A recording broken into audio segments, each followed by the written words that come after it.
Good morning সবাইকে। তোমরা সবাই কেমন আছো? আশা করছি তোমরা সবাই ভালো আছো। তো দেখো, আমার মর্নিং রুটিন শুরু হয় কিন্তু আমার মেয়ের সঙ্গে। দেখো, আমার মেয়ের সঙ্গে সকালে যে টাইমটা আমি স্পেন্ড করি ওটাই কিন্তু আমি সারাদিন মনে করতে থাকি যতক্ষণ না ও বাড়ি আসে। সকালে সবচেয়ে গুরুত্বপূর্ণ কাজ হচ্ছে ওর টিফিন রেডি করা, ইভেন ওকে ওকে রেডি করা পুরোপুরিভাবে, তারপর ওকে স্কুলের জন্য প্রস্তুত করা। তো দেখো, আমি ওর টিফিনে আজকে আমি কি দিয়েছিলাম, তো ও রুটি বা পরোটাটা খুব ভালোবাসে যেন, মানে আদার্স কোনো কিছুর থেকে রুটি পরোটাটা খুব মানে ভক্তি করে খাই।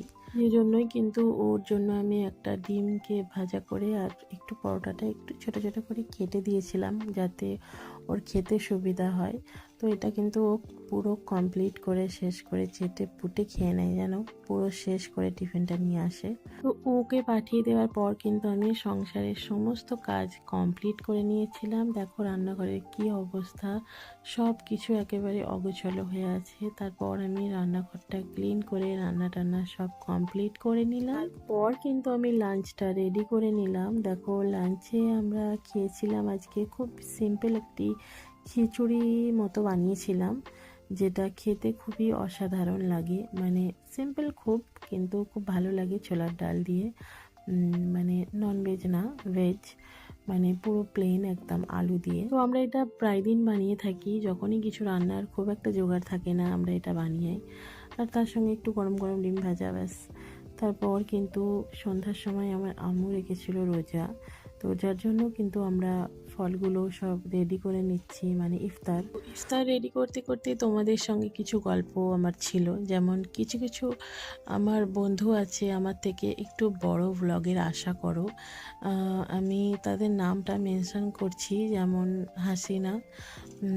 মানে তোমরা হয়তো চাইছো আমার থেকে যে একটু বড় ভিডিও, তো আমি চেষ্টা করব এর থেকে বড় ভিডিও আনার, অবশ্যই অবশ্যই চেষ্টা করব। তোমাদেরকে অনেক অনেক ধন্যবাদ আমার ভিডিও দেখার জন্য এবং আমার ভিডিওতে লাইক এবং কমেন্ট করার জন্য।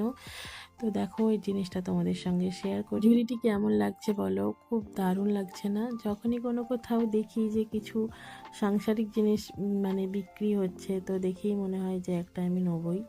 তো নিয়েছিলাম একটা অন্য উদ্দেশ্যে, কাজে লেগে গেল। এক অন্য উদ্দেশ্যে নিয়েছিলাম ফল টল রাখার জন্য। তো যাই হোক, তারপরেই কিন্তু সন্ধ্যার নাস্তার পর হয়ে গেল আমাদের রাতের ডিনারের প্রস্তুতি। তারপর একটু চা খেয়ে নিলাম। টাটা।